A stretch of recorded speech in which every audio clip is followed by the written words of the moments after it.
नमस्कार।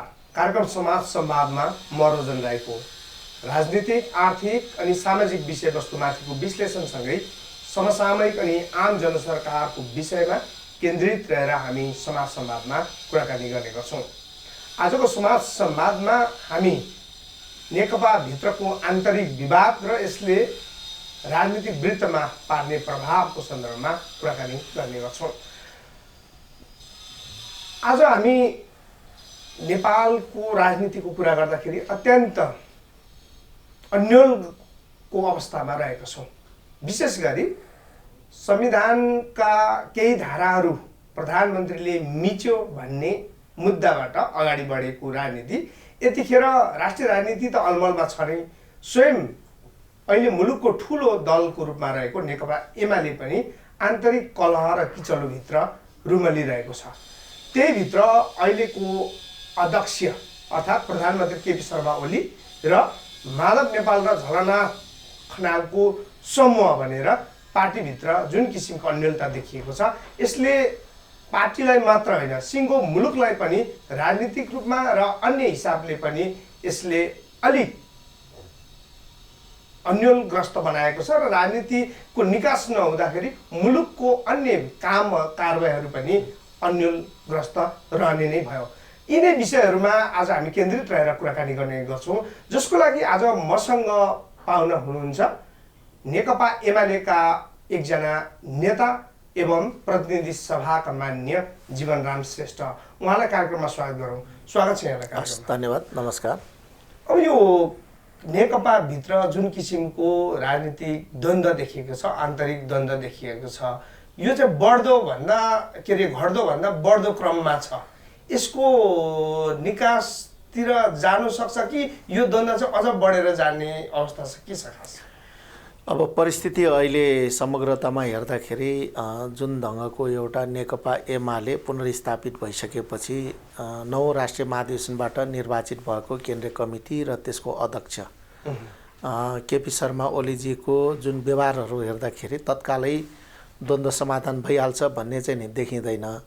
तर हामी के चाहिरहेका छौँ भने यो जुन अन्तर्विरोध छ यसलाई चाहिँ नि जति सक्यो चाँडै चाहिँ नि समाधान गरौँ, पार्टीलाई एकधिका र एकताबद्ध बनाएर अहिले राष्ट्रिय चुनौतीलाई चाहिँ नि हामीले सामना गरेर अगाडि बढौँ भन्ने हाम्रो चाहिँ नि चाहना हो। त्यतातर्फ हामी प्रयास गरिरहेका छौँ। तर त्यो बाटोमा गइराखेको त देखिँदैन, राजनीतिक परिस्थिति त त्यस्तो देखिँदैन। यसको उपाय के छ? होइन, उपाय भनेको त अब राजनीति भने एउटा सम्मानको लागि पनि हो होइन, यो न्यायको लागि पनि हो। त्यसैले अहिले जुन चाहिँ नि नेकपा हाम्रो जुन एमाले र नेकपा माओवादी केन्द्रलाई विघटन गरेर हामीले दुईवटा ठुला वामपन्थी दललाई एकताबद्ध गऱ्यौँ 2075 साल ज्येष्ठ 3 गते। र त्यो एकताबद्ध भइसकेपछि हामीले एउटा गठबन्धन गरेर चुनावमा गयौँ। जनताले पनि हामीलाई राम्रै साथ र समर्थन चाहिँ नि गर्यो। झन्डै 2/3 नजिक चाहिँ नि हामी पुग्यौँ र त्यसै बिचमा अन्तर्द्वन्द्वहरू बढ्यो र अदालतको फागुन 23 गतेको चाहिँ नि जुन फैसला छ, सर्वोच्च अदालतको फैसला, नेकपा भन्ने नाममा विवाद भएको फैसलाले माग नभएको विषयमा समेत निर्णय गरेर यो विघटन भइसकेको पार्टीलाई चाहिँ नि जीवित गर्ने काम भयो, जसले गर्दा हामी नेकपाबाट फेरि नेकपा एमालेमै र नेकपा माओवादी केन्द्रमै सहभागी हुने, समाहित हुने कुराहरू रह्यो। र त्यो बिन्दुबाट जुन चाहिँ नि नेकपा एमाले पुनर्जीवित भएको छ, त्यो पुनर्जीवित भएको नेकपा एमाले भनेको 9 राष्ट्रिय महाधिवेशनबाट निर्वाचित भएको र ज्येष्ठ 2 गतेसम्म काम गरिरहेको केन्द्रीय कमिटी पदाधिकारी र केन्द्रदेखि स्थानीय तहसम्मको सम्पूर्ण पदाधिकारीहरूको जिम्मेवारीलाई पुनर्स्थापित गरेको हो। अब त्यो नेकपा एमालेको बैठक गरेर अगाडि बढ्नुपर्ने ठाउँमा हाम्रो पार्टीका अध्यक्ष केपी शर्मा ओलीजीले 28 गते आफ्नो मात्र पक्षको अथवा चाहिँ नि आफ्नो गुटको मात्र बैठक गरेर उहाँले पार्टीका महत्त्वपूर्ण विषयहरू जुन चाहिँ नि विधानले व्यवस्था गरेका छन्, जुन विषयहरू बैठकले मात्र गर्न पाउने अधिकार राख्दैन, त्यस्ता विषयहरूलाई समेत निर्णय गरेर उहाँ अगाडि बढ्नुभयो। एकतर्फी रूपमा उहाँ अगाडि बढ्नुभयो। त्यसमा हामीले असहमति उहाँहरूको पक्षबाट तपाईहरुलाई समेत केन्द्र समितिको बैठकमा आह्वान गर्दाखेरि बोलाउँदाखेरि नगए पछाडि उहाँले गर्नुपर्ने होइन, त्यस्तो होइन। त्यो तपाईँको के भन्दाखेरि पुनर्स्थापित 23 गते भयो। अब हामीले चाहिँ नि बैठक बोलाउला भनेर पर्ख्यौँ, तर 28 गते उहाँले चाहिँ नि बैठक बोलाउनु भएको रहेछ। तर आफ्नो गुटको चाहिँ नि मान्छेहरूलाई मात्र खबर गर्नुभएको रहेछ। हामीलाई अब पार्टी निर्माणको लागि यत्रो चाहिँ नि नेतृत्व गरेका, पार्टीका फर्स्टम्यान भएर काम गरेका वरिष्ठ नेता झलनाथ खनाल, माधव कुमार नेपाल लगायतका हिजो निर्वाचित भएका उपमहासचिव, सचिवहरू, हामी केन्द्रीय सदस्यहरू कसैलाई पनि खबर भएन।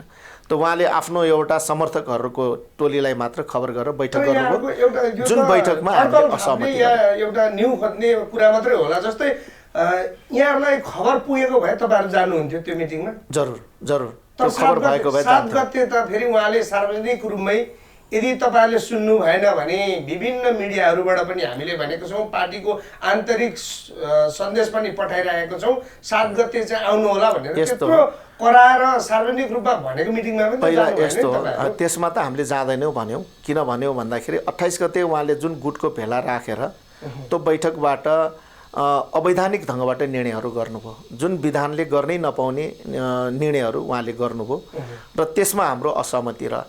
भनेपछि 28 गते गरेको निर्णयले त्यसपछि सबै कुराहरूलाई प्रभावित गर्दै लग्यो। जुन कुराहरू अवैधानिक विधानभन्दा बाहिर गएर अलोकतान्त्रिक ढङ्गबाट अवैधानिक ढङ्गबाट उहाँले निर्णय गर्नुभयो र त्यो निर्णय कार्यान्वयन गर्ने कुरा उहाँले सुरु गर्नुभयो। अनि त्यसपछि उहाँले बैठकमा हामीलाई डाक्नुभयो र जुन कुरा पहिला चाहिँ नि त्यो पहिला उहाँले गरेको निर्णयले त प्रभावित भइसक्यो।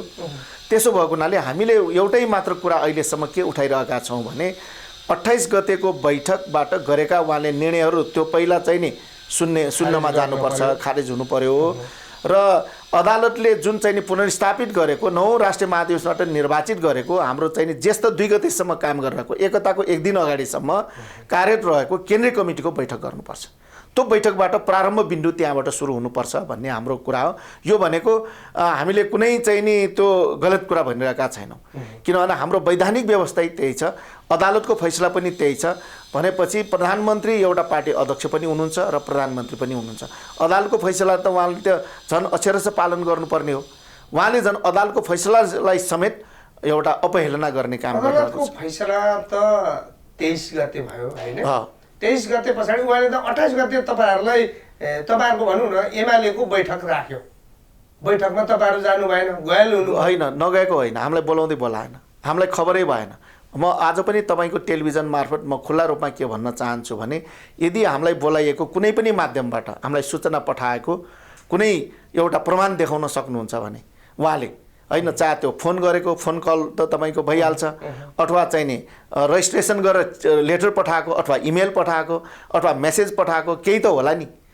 कुनै पनि त्यस्तो देखाउनु भयो भने हामी चाहिँ सबै कुराहरू छोडिदिन्छौँ। यो यसलाई कसरी बुझ्ने त? यो तपाईँहरूलाई हेपेको हो कि अब पार्टी जेसुकै भाडमा जाओस् म चाहिँ शक्तिशाली बनौँ भन्ने हो कि के हो उहाँको? अब यो उहाँले के सोच्नु भएको छ त्यो कुरो त उहाँलाई थाहा होला। तर हामीले आफ्नो ठाउँमा उभिएर सोद्धाखेरि आज जुन खालको नेकपा एमाले माथि राष्ट्रको यत्रो एउटा चाहिँ नि जिम्मेवारी आइरहेको छ र नेकपा एमाले र चाहिँ नि नेता र कार्यकर्ताहरूले तपाईँको चाहिँ नि यो पार्टीलाई विभाजित गर्न दिनुहुन्न भन्ने चाहना राखेको छ, एकताबद्ध हुनुपर्छ भन्ने नै चाहना छ।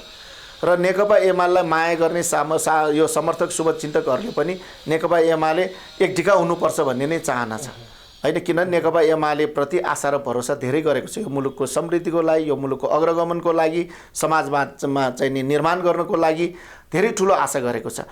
यस्तो पार्टीलाई विभाजित गर्नु हुँदैन भन्ने। तर हिजोसम्म एमाले या नेकपा भएर कम्युनिस्टहरूको सरकार नभन्दाखेरि त्यो अपेक्षा थियो होला। तर अब चाहिँ यो कम्युनिस्ट आन्दोलनबाट एमाले या माओवादीबाट चाहिँ मुलुक बन्छ भन्ने चाहिँ बेकारको कुरा रहेछ भन्ने जनतामा पर्यो भन्ने मैले कुरा टिप्पणी गरेँ भने यहाँले के भन्नु? अब अहिले घटनाक्रमले अलिकति मान्छेलाई निराश बनाएको हुनसक्छ, तर यसको विकल्प छैन। किनभने प्रष्ट एउटा चाहिँ नि तपाईँको दृष्टिकोण, नीति, कार्यक्रम नेकपा एमालेसँग छ र नेकपा एमाले पार्टी कमजोर भयो भने यो देशको राष्ट्रियता कमजोर हुन्छ, यो देशको स्वाधीनता कमजोर हुन्छ, यो देशको समृद्धिको चाहिँ नि अभियान चाहिँ नि पछाडि पर्छ।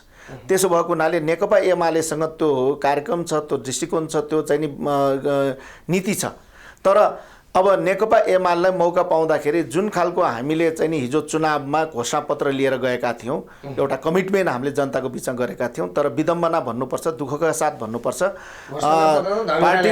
पार्टीको अध्यक्ष जो प्रधानमन्त्री पनि हुनुहुन्छ र सरकार सञ्चालन गर्दाखेरि नीति कार्यक्रमहरूमा त्यो चाहिँ नि प्रतिबिम्बित हुन सकेन। त्यो कुराहरूलाई चाहिँ नि त्यहाँ कार्यक्रमभित्र समेट्ने कुराहरूमा त्यो चाहिँ नि पुरा हुन सकेन। त्यसले गर्दा केही अब जनतामा निराशा चाहिँ नि छ, तर पनि हामीसँग मौका छ, हामी त्यो काम गर्न सक्छौँ, त्यो हाम्रो प्रतिबद्धता हो। हामीले अहिले पनि भनिरहेका छौँ, नेकपा एमालेलाई एक दिशा बनाऊ, एकताबद्ध बनाऊ, सरकारलाई प्रभावकारी गरौँ र हामीले जनताको बिचमा गरेका प्रतिबद्धताहरू घोषणापत्र मार्फत गरेका प्रतिबद्धताहरूलाई हामीले लागू गरौँ। त्यो अहिले पनि अवस्था छ, त्यो मौका छ। होइन, जस्तै तपाईँको विगत हेर्दाखेरि तपाईँ खेलकुदमा रहँदा, तपाईँले विद्यार्थी जीवनकालमा काम गरेको हेर्दा तपाईँमाथि मानिसहरूको या नागरिकहरूको भरोसा होला, अपेक्षा पनि होला। तर जुन नेतृत्वहरूले जस्तो किसिमको काम गर्यो त्यसले तपाईँहरूको पनि शिर निहुरिएको छ, तपाईँहरूमाथि पनि प्रश्न अवश्य उठेको छ। अब अहिले तपाईँहरू के भन्दै हुनुहुन्छ भने यसको विकल्पै छैन, नेकपा एमालेबाटै यो सबै कुराहरू पूर्ति हुन्छ भन्दै हुनुहुन्छ।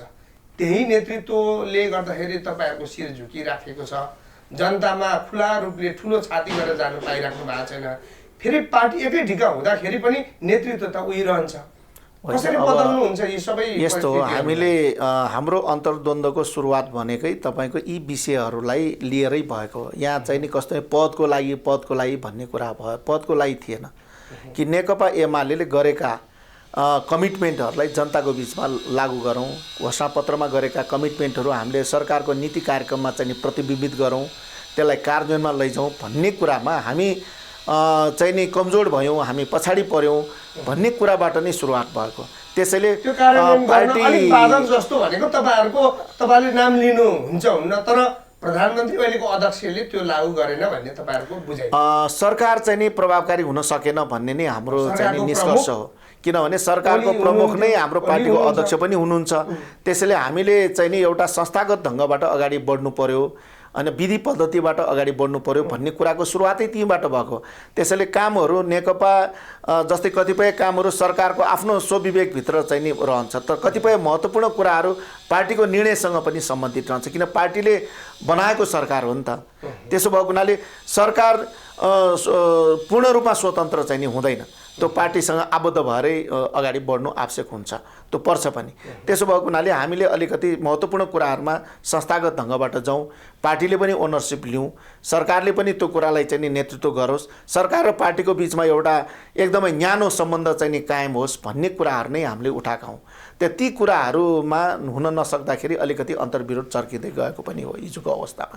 जुन बेला हामी नेकपा थियौँ, आज नेकपा एमाले फेरि चाहिँ नि पुनर्जन्म भएको छ। आज हामीले नेकपा एमालेलाई अब बलियो बनाऊ, अब शक्तिशाली चाहिँ नि बनाऊ र यसलाई एकताबद्ध बनाएर जाउँ। हाम्रो नेकपा एमाले एकताबद्ध हुँदाखेरि जनताको चाहना हामी पुरा गर्न सक्छौँ, हामीले गरेका कमिटमेन्टहरूलाई हामी फेरि पनि बाँकी अवधिमा हामीले चाहिँ नि गर्न सक्छौँ भन्ने हाम्रो चाहिँ नि विश्वास हो। त्यसैले हामीले भनिरहेका छौँ यो अब होइन, एउटा संस्थागत ढङ्गबाट जहाँ व्यक्ति एउटा पात्र हो, संस्थागत ढङ्गबाट जाँदाखेरि एउटा त टिमवर्क हुन्छ, टिमले चाहिँ नि एउटा चाहिँ नि काम गर्ने कुराहरू हुन्छ।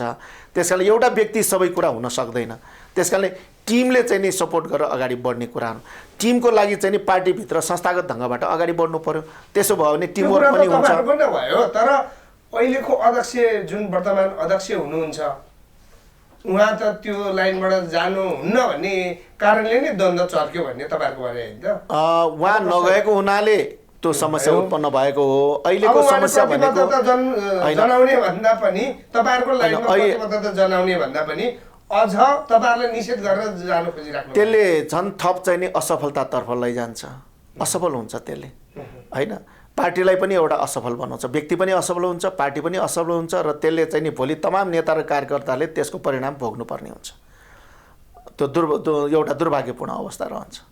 र आज हाम्रो चाहिँ नि मूल विषय भनेको आज त अझ त्यो विषय त दोस्रो विषय बनिरहेको छ। पहिलो विषय नै हामी चाहिँ नि पहिला पार्टीलाई एकताबद्ध बनाऊ भन्ने कुरामै हामीले चाहिँ नि माग गरिरहेका छौँ।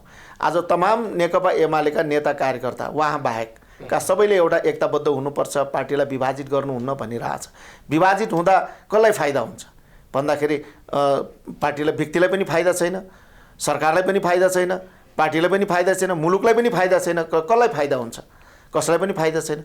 यस्तो फाइदा नहुने काममा त्यो पार्टीलाई जबरजस्ती रूपमा विभाजित गर्ने कोसिस हाम्रो अध्यक्षले किन गरिराख्नु भएको छ भन्ने प्रश्नको उत्तर चाहिँ नि आज पाइरहेको छैन। अध्यक्ष भन्दा पनि बहुमत सदस्यहरू उहाँसँग हुनुहुन्छ। अब बहुमत छ कि अल्पमत छ भन्ने कुरा त म अहिलेसम्म कन्फ्युज नै छु हैन। यदि बहुमत छ भने पनि, किनभने हाम्रो पार्टी विधानले कुनै पनि कुराहरूलाई निर्णय गर्ने त्यसमा प्रक्रियाहरू छ हैन। किन अब मतमतान्तर भयो, सर्वसम्मत हुन सकेन भने बहुमत अल्पमतको आधारमा पनि निर्णयहरू गर्ने हाम्रा प्रचलनहरू छन्। किन निर्णय त चाहिँ नि यतिकै नभइकन बस्न त सक्दैन, एउटा प्रक्रियाबाट त्यसलाई निर्क्योल त गर्नै पर्छ। उहाँसँग बहुमत भएको भए किन उहाँ डराइराख्नु भएको छ, किन उहाँ माधव नेपाल, झलनाथ खनाल लगायत हामी टिम जो चाहिँ नि हामी छौँ, 9 महाधिवेशनबाट निर्वाचित भएका चाहिँ नि केन्द्रीय सदस्यहरू पदाधिकारी छौँ, बोलाएर एउटै बैठक गरेर त्यहाँबाट निर्णय गरेर जान किन उहाँलाई चाहिँ नि उहाँ डराइराख्नु भएको छ, उहाँ भागिराख्नु भएको छ, उहाँ हिचकिचाइराख्नु भएको छ, त्यो बुझिया छैन। त्यो त बहुमत छ त उहाँले त हामीलाई जस्तो जुन चाहिँ नि 28 गते उहाँले बैठक गर्नुभयो, उहाँले उहाँको निर्णयका प्रस्तावहरू हुन सक्छन् र उहाँले प्रस्ताव गरेर त्यहाँ छलफल गरेर चाहिँ नि निर्णय गरेर जान सक्नुहुन्छ। उहाँको बहुमतले चाहिँ नि एउटा साथ लिएर जान सक्नुहुन्छ। हामीले हद गऱ्यौँ भने हामीलाई चित्त नबुझ्ने निर्णय हुन लागेको रहेछ नि, नोट अफ डिसिजन लेख्छौँ होला, त्योभन्दा बढी त हामी केही गर्दैनौँ। यही कुरा जस्तै कतिपय पार्टीले गरेको निर्णयहरू केन्द्रीय समितिको बहुमतले उल्ट्याउन पनि सक्छ। 28 गते भएको निर्णयलाई 7 गते तपाईँहरू यदि बहुमतमा भएदेखि तपाईँहरूले गएर त्यो निर्णयहरूलाई बदल गर्न यस्तो हुन्छ। बैठकको एउटा निश्चित प्रक्रियाहरू हुन्छ, त्यसलाई एजेन्डाहरू हुन्छ, अनि अध्यक्षले बैठक बोलाउँदा त्यो एजेन्डाहरू नै राखेको छैन, त्यो विषयमा छलफल गर्न नै तयार हुँदैन भने त्यो बैठकमा गएर त कुनै औचित्य हुँदैन हैन। जबकि उहाँले चाहिँ नि त्यो 28 गते गरेको बैठकको आधारमा जो नेकपा एमालेका सदस्य पनि नरहेका मान्छेहरूलाई उहाँले चाहिँ नि पदाधिकारी बनाइसक्नुभयो, त्यहाँ केन्द्रीय सदस्य बनाइसक्नुभयो, अनि त्यो समेत अवैधानिक ढङ्गबाट जो मनोनित गरेर ल्याएका केन्द्रीय सदस्य समेत राखेको केन्द्रीय कमिटीको बैठकमा गएर अनि हामीले कुरा राख्नुको के औचित्य हुन्छ? त्यो विधिसम्मत हुन्छ, विधानसम्मत हुन्छ? त्यो त हुँदैन नि। अब भनेपछि नेकपा एमालेको तपाईँहरू सहितको एउटा सिङ्गो नेकपा एमालेको संयुक्त बैठक बस्ने सम्भावना टरेको हो? अनि सम्भावना त तरेको छैन, त्यो सम्भावना छ। किन अस्ति पनि एकपल्ट चाहिँ नि तपाईँको 5 गते 3 गते चाहिँ नि छलफल पनि भयो हैन। दुई पक्ष बिचमा छलफल भयो, तर छलफल चाहिँ नि सफल हुन सकेन र संवाद त गर्दै जानुपर्छ। हामीले हाम्रो नेतृत्वलाई पनि भनेका छौँ संवाद गर्दै जानुपर्छ, सहमतिको बिन्दु खोजी गर्नुपर्छ। तर त्यसको मतलब के होइन भने विधि विधानभन्दा बाहिर गएर सबै कुरा त्यसलाई राष्ट्रिय महाधिवेशनबाट पारित भएका हाम्रा विधानहरूलाई फालेर सहमति गर्ने कुरो होइन, त्यसले झन् अराजकतातर्फ लैजान्छ। तर पार्टीलाई त एउटा चाहिँ ट्र्याकमा लिएर जानुपर्छ, त्यसको एउटा विधि विधानसम्मत ढङ्गबाट परिचालन गर्नुपर्छ। त्यसैले पहिलो कुरो भनेको यसमा ठुलो कुरो नै छैन। तपाईको आम हाम्रा कार्यकर्ताको नेताको चाहना पनि पार्टीलाई चाहिँ नि एक धिका बनाउनुपर्छ भन्ने नै हो, एकताबद्ध बनाउनुपर्छ भने यसलाई विभाजित गर्नै हुँदैन भन्ने छ हैन। तर यसमा ठुलो विषय पनि छैन। खाली पार्टी अध्यक्षको हैसियतले उहाँले राष्ट्रिय महाधिवेशनबाट पारित गरेको विधानलाई अनुसरण गरेर केन्द्रीय कमिटीको बैठक गर्नुभयो भने सबै कुराको समाधान सुरु हुन्छ। त्यसको लागि 28 गते जति पनि निर्णय भयो त्यो सबै खारेज हुनुपर्छ। 28 गते उहाँले विधान बाहिर गएर गरेका निर्णयहरू जुन छ त्यो खारेज नभइकन त तपाईँको चाहिँ नि यो अदालतको फैसलाको सम्मान पनि हुँदैन, 9 राष्ट्रिय महाधिवेशनबाट निर्वाचित गरेको चाहिँ नि केन्द्रीय कमिटीको चाहिँ नि हैसियत पनि हुँदैन। अदालतको फैसलाले त तपाईहरू नेकपा एमाले छुट्याइरहनु भयो, माओवादी छुट्याइरहनु भयो भन्ने कुरा भयो होइन। त्यसलाई चाहिँ तपाईँ पूर्ववत अवस्थामा चाहिँ जानुभयो भने पूर्ववत अवस्था 2 गते त्यो दिन त उहाँले त्यही पार्टी अध्यक्ष 9 महाधिवेशनबाट निर्वाचित भएर आएको पार्टी अध्यक्षको हैसियतले बैठक राख्नुभयो। बैठक त अनि कसको बोलाउने? कमिटी कसलाई बोलाउने त? जब तपाईँ पूर्ववत अवस्थामा चाहिँ नि नेकपा एमाले रह्यो भनिसकेपछि पूर्ववत अवस्था भनेको हामीले 75 साल जेठ 3 गते हाम्रो चाहिँ नि एकता भयो, नेकपा एमाले र नेकपा माओवादी केन्द्र विघटन गरेर नेकपा हामीले जन्मायौँ। अदालतको 23 गतेको फैसलाले के भन्यो? तिमीहरू चाहिँ नि पूर्ववत अवस्थामा चाहिँ नि रह्यो, नेकपा एमाले पूर्ववत अवस्थामा रह्यो, ज्येष्ठ 2 गतेकोमा गयो। ज्येष्ठ 2 गतेमा गयो भनेपछि केन्द्रदेखि स्थानीय तहसम्म नै पुनर्स्थापित भएको। त्यो खालि केन्द्रको अध्यक्ष र महासचिव मात्र पुनर्स्थापित होइन नि, सिङ्गो कमिटी पुनर्स्थापित भएको। त्यो कमिटीको बैठक बोलाउनु भयो भने त यो समस्यै सक्यो नि। यसमा त कुनै चाहिँ नि अर्को हाम्रो मागै छैन। यो त एउटा सिम्पल कुरा, हामीले विधान मानौँ, विधि मानौँ, अदालतको फैसलालाई चाहिँ नि अनुसरण गरौँ र 9औं राष्ट्रिय महाधिवेशन त्यत्रो कार्यकर्ता प्रतिनिधि आएर गरेका फैसलाहरूलाई हामीले मानौँ, यति नै भनिरहेको छौँ। हामीले त्यो अनावश्यक माग त गरिरहेकै छैन। हामीले केन्द्रीय अध्यक्ष मान्दैनौँ भनेका छैनौँ, महासचिव मान्दैनौँ भनेका छैनौँ, हामीलाई चाहियो भनेका छैनौँ। खालि के भन्दाखेरि विधानअनुसार मात्र हामी अगाडि बढौँ। 28 गते उहाँले जुन बैठक गर्नुभयो, जो केन्द्रीय सदस्यहरू नरहेका मान्छेहरूलाई पनि त्यहाँ चाहिँ नि केन्द्रीय कमिटीमा मनोनित गर्ने आदि इत्यादि जुन विधान विपरीत कामहरू गर्नुभयो, त्यो कुराहरूलाई खारेज गरेर 2 गते फर्कौँ, ज्येष्ठ 2 गते फर्कौँ, जुन भनेको राष्ट्रिय महाधिवेशनबाट निर्वाचित भएको कमिटीको बैठक गरौँ। त्यहाँबाट उहाँले के कुराहरू चाहिँ नि प्रस्ताव ल्याउनु पर्ने हो, छलफल गर्नुपर्ने, त्यहाँ ल्याउनु भए भइहाल्यो, छलफल गर्नु भए भइहाल्यो। यदि राम्रा कुराहरू छन् भने हामी पनि समर्थन गर्छौँ। जस्तै अब कोही पार्टी नेकपा एमाले प्रवेश गर्छन्, अब नेताहरू कार्यकर्ताहरू नेकपा एमाले आउन चाहिरहेका छन्, नेकपा एमालेमा बसेर यो मुलुकको चाहिँ नि एउटा अग्रगमनको उसमा चाहिँ नि काम गर्न चाहिरहेका छौँ भने हामी पनि त स्वागत गर्छौँ नि। तर विधि अनुसार जाउँ भन्ने कुरा मात्र। हामीले कसैलाई चाहिँ नि नेकपा एमाले भनेको धेरै यो वामपन्थी पार्टीहरू एकता हुँदै हुँदै नेकपा एमाले बन्यो हो नि। रातारात एकै दिनमा कुनै एउटा व्यक्तिको चाहिँ नि भूमिकाले मात्र बनेको यो नेकपा एमाले होइन त। धेरै पार्टीहरू यसमा चाहिँ नि मिसिँदै एकता हुँदै चाहिँ नि बन्या हो। अध्यक्षले मिसाउनु खोज्दा तपाईँहरूको पार्टीमा चाहिँ मान्छे थप्दा अरू पार्टीका नेताहरू राख्दाखेरि फेरि तपाईँहरूले अवैधानिक भयो भनेर भनिराख्नु भएको छ, उहाँलाई काम गर्ने दिइराख्नु भएको छ। होइन नि, त्यस्तो होइन। हामीले थप्ने कुराको पनि एउटा विधि छ नि त। तपाईँ त्यो विधि बाहिर गएर चाहिँ नि थप्छु भनेर त भएन। बैठकमा आउनु पर्यो, वैधानिक बैठक गर्नु पर्यो। वैधानिक बैठक गरेर जो चाहिँ नि ज्येष्ठ 2 गते फर्किसकेपछि पुरानो हाम्रो केन्द्रीय कमिटीको बैठक गर्नु पर्यो। त्यो बैठकमा छलफल गर्नु पर्यो, त्यसले निर्णय गर्नु पर्यो। अनि एक समूहलाई बोलाउँदै नबोलाइकन आफ्ना मात्र चाहिँ नि यसम्यानहरू मात्र बोलाएर आफ्नो एउटा गुट मात्र बोलाएर निर्णय गरिसकेपछि नयाँ मान्छे पनि थपेपछि अनि तिमीहरू पनि आऊ बैठकमा भनेर भनेपछि तपाईँहरू 28 गतेमा अड्किराख्नु भएको छ। अध्यक्ष पार्टी अध्यक्ष चाहिँ त्योभन्दा श्रृङ्खलाबद्ध अगाडि बढिराख्नु भएको छ। उहाँले एउटा गलत उहाँले विधान तपाईँहरूको सम्ममा तपाईँहरूको नेता वरिष्ठ नेतादेखि केही चाहिँ 4 जना नेताहरूलाई स्पष्टीकरण मागिसक्नुभयो। यदि चाहिँ स्पष्टीकरण चित्त नबुझ्दो आए त पार्टीगत प्रक्रियाबाट अगाडि बढ्छ भनेर उहाँले भनिराख्नु भएको छ। भनेपछि स्पष्टीकरण दिने अवस्था छ कि छैन? उहाँले पार्टीगत प्रक्रिया भनेको के हो, पार्टी भनेको के हो, उहाँले चाहिँ नि पार्टीगत प्रक्रिया भन्ने विधान मान्ने कि नमान्ने, उहाँले कुन विधानलाई अंगीकार गर्दै हुनुहुन्छ? अहिले उहाँले विधान मान्ने कुन विधान हो? 9औं राष्ट्रिय महाधिवेशनबाट पारित गरेको विधान हो कि अहिले उहाँको मनखुसी बनाएको विधान हो? त्यसैले विधान खोइ अहिले अब उहाँले विधान पार्टी प्रक्रिया अनुसार कारवाही भन्दाखेरि त विधानै बुझेन भन्ने नै कुरा लाग्छ। किन भन्दाखेरि विधान त्यो हो जुन विधान राष्ट्रिय महाधिवेशनले पारित गरेको विधान हो। त्यो विधानमा टेकेर अगाडि बढ्नु पर्यो। र उहाँले अहिले कारवाहीका कुराहरू जे जति गर्नुभएको छ, संसदीय दल चाहिँ नि का विधानको कुरा, संसदीय चाहिँ नि दलको बोर्ड बनाउने कुराहरू, यो सबै कुराहरू अवैधानिक भएको छ। किन प्रस्थान बिन्दु नै उहाँले गलत गरिसक्नुभयो।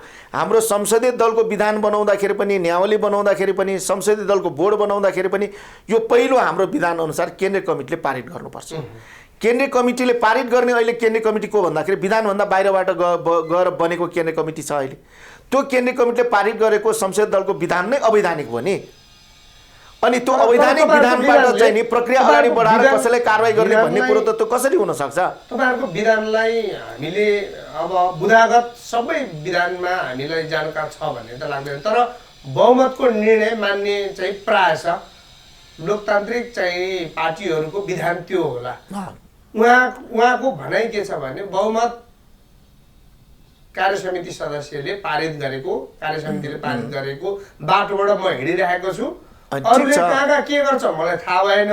पार्टीको विधि भन्दा बाहिर गएर पार्टीको विरुद्धमा कुरा गर्ने, पार्टीको विपक्षमा भेला गर्नेलाई म छोड्दिनँ हैन। यस्तो हो, अब छोड्ने नछोड्ने कुरा त्यो छुट्टै कुरा भयो हैन। उहाँको व्यक्तिगत कुरा उहाँले गर्नु होला, तर अब विगत पनि उहाँले एकपल्ट सम्झिनु। आज उहाँले गुटको जे कुरा चाहिँ नि छुट दिन्न भन्नु, आज नेकपा एमालेमा केपी ओली हुनको लागि के कति उहाँले गुटबन्दी गर्नुभयो, के कति उहाँले पार्टी विपरीत कामहरू गर्नुभयो भनेको उहाँले एकपल्ट विगतलाई सम्झिनु भयो भने छर्लङ्गै छ, जनताले पनि देखेकै छ, कार्यकर्ताले पनि देखेकै छ होइन। आज उहाँ एकैपल्ट आकाशबाट झरेर एकदम चाहिँ नि नेता भएर कुनै चाहिँ नि कमी कमजोरी नगरेको व्यक्ति जस्तो उहाँले जुन प्रस्तुत गर्नुभएको छ, विगत सबै छर्लङ्ग छ।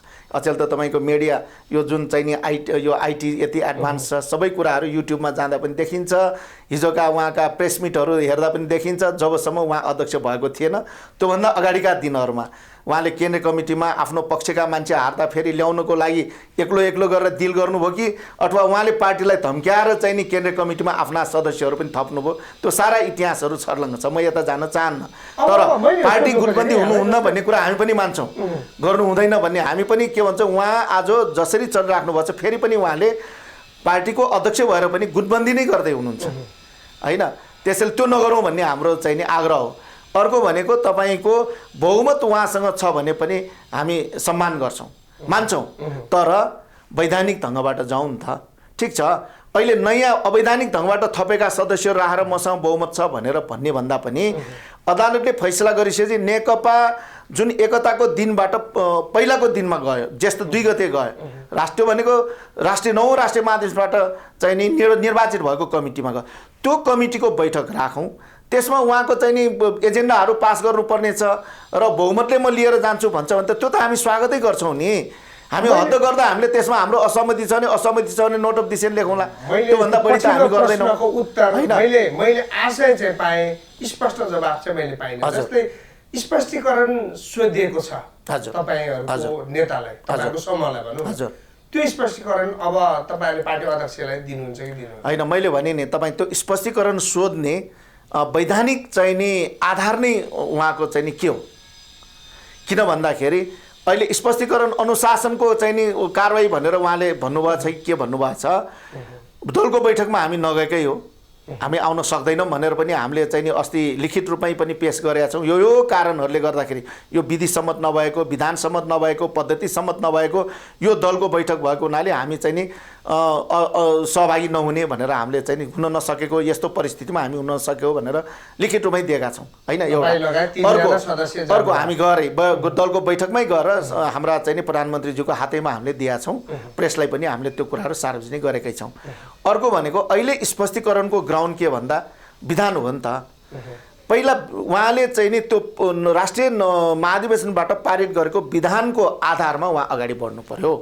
त्यसैले आज अनुशासनको कुरा गर्ने आज चाहिँ नि तपाईँको नेकपा एमाले पुनर्स्थापित भएपछि एउटा 28 गतेको विधान उहाँले 28 गते विधान मिच्नु भयो, उहाँले संशोधन गर्नुभयो, संशोधन गर्नुभयो। त्यो भन्दा पछाडिको फेरि समयमा त फेरि तपाईँहरूले पनि विधान मान्नु, पार्टीको बैठक भेलामा, दलको बैठक भेलामा नजानु, त्यो पनि त होइन। उहाँले 28 गते जुन विधान मिचेर उहाँको गुटगत ढङ्गबाट जे निर्णयहरू गर्नुभयो त्यो प्रस्थान बिन्दु नै उहाँले अवैधानिक गरेर सुरु गर्नुभयो। त्यहाँबाट सृजित भएका सबै कामहरू नै अवैधानिक हो नि। तपाईँ 28 गते एक दिन मात्र अवैधानिक अनि 7 गते वैधानिक अनि त्यसपछि भएका कामहरू वैधानिक भन्ने हुन्छ। आज चाहिँ नि 28 गते टेकेर जुन चाहिँ नि संसद दलको बैठक बोलाउनु भयो, पछि संसद दलको बैठकले विधानका चाहिँ नि जुन संसद दलको विधान ल्याउने काम गर्यो, संसद दलको बोर्ड बनाउने काम गर्यो, यो सबै कुराहरू अवैधानिक ग्राउन्डमा टेकेर अगाडि बढ्यो। जुन केन्द्रीय कमिटी अहिले भनेको केन्द्रीय कमिटी नै अवैधानिक छ।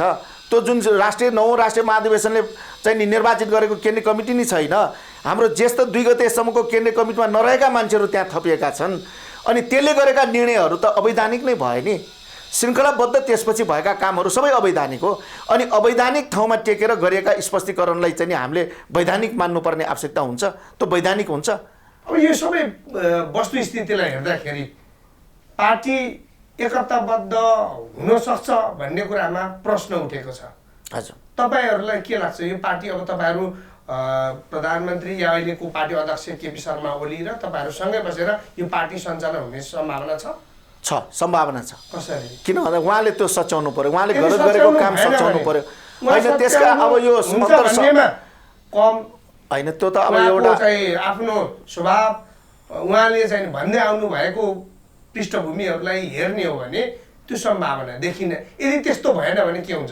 यस्तो मलाई लाग्छ अहिले आज चाहिँ नि नेकपा एमाले भनेको केपी शर्मा ओलीजी एकजना मात्र होइन, यहाँ लाखौँ कार्यकर्ताहरू छन् होइन, हजारौँ नेताहरू छन्। अब जो चाहिँ नि उहाँसँग रहेकै नेता र कार्यकर्ताहरू पनि पार्टी एकताको पक्षमा उभिरहेको छ।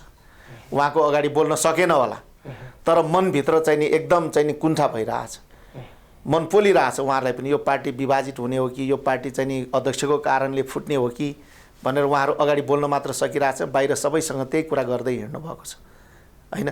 त्यस कारणले एउटा परिस्थिति आउँछ जुन परिस्थितिमा यो पार्टीलाई विभाजित गर्न चाहने व्यक्ति र शक्तिलाई चाहिँ नि धकेल्नेछ, त्यो पराजित हुनेछ।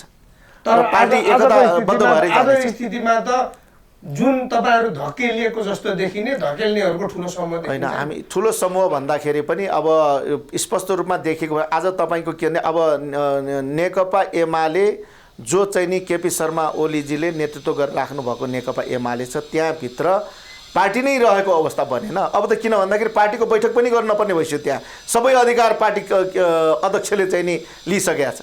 केही काम गर्नको लागि पार्टी बैठकै गर्नु पर्दैन भनेपछि एकपछि अर्को लोकतन्त्र पनि समाप्त हुँदै गइरहेछ। हामीले जुन जनताको बहुदलीय जनवादले एउटा चाहिँ नि के भन्दा लोकतन्त्रको प्रत्याभूति गरेको छ, त्यसको मूल पक्ष भनेको आज त्यो लोकतन्त्र नै चाहिँ नि मार्ने काम चाहिँ नि उहाँले नेतृत्व गरिरहेको नेकपा एमाले भित्र हुँदैछ। आज हेर्नुहोस् त राज्यमा पनि तपाईँले उहाँ चाहिँ नि शासन सत्तामा पनि शक्ति केन्द्रीकृत गर्दै जानुभयो, त्यसले जनतालाई केही फाइदा भएको अवस्था छैन। सुशासनका कुरामा जनताले अनुभूति गर्न सकेका छैन। अर्कोतर्फ पार्टीभित्रको अधिकार पनि उहाँले आफूलाई केन्द्रित गर्दै जानुभयो, त्यसले झन् ठुलो एउटा निरङ्कुश र तानाशाही बनाउँदै जान्छ। जब मान्छेलाई अधिकार चाहिँ असीमित अधिकार हुन्छ त्यहाँनिर मान्छे तानाशाही हुन्छ र त्यसले समाप्त गर्छ। हस्, महत्त्वपूर्ण समय र विचारको लागि यहाँलाई धेरै धेरै धन्यवाद। हस्, धन्यवाद। यहाँले पनि विचार राख्ने मौका दिनुभयो। तपाईँ लगायत तपाईँको टेलिभिजन टिमलाई नै म धन्यवाद दिन्छु। आदरणीय दर्शकवृन्द, आजको समाज संवादको समय यही सकिन्छ। म लगायत मेरो सम्पूर्ण युनिटलाई बिदा दिनुहोस्। नमस्कार।